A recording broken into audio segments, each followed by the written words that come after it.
Naaalala niyo ba siya? The original big guard of Philippine basketball.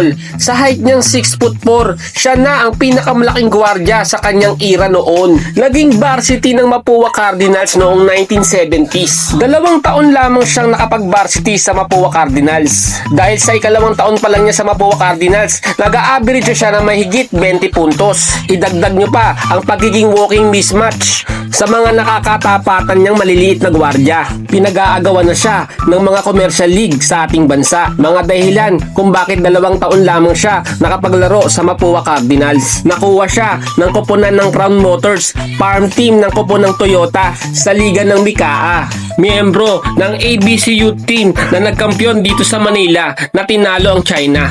Noong madisband ang Crown Motors sa Mikaa, nalipat siya sa farm team ng Great Taste Coffee, Panandalian. Noong 1981 noong pumasok siya sa PBA sa koponan ng Presto. Sa PBA, nakakuha siya ng 4 na sunod-sunod na kampyonato sa koponan ng Great Taste Coffee. Nangyari ito noong taong 1984 hanggang 1985. Taong 1985 noong ma-injured siya sa PBA, Achilles injury. Simula noon, hindi na siya naging kagaya ng dati. Dahil dito, maaga niyang winakasan ng pagiging pro basketball player sa PBA. Ano mga tol, naalala niyo ba siya?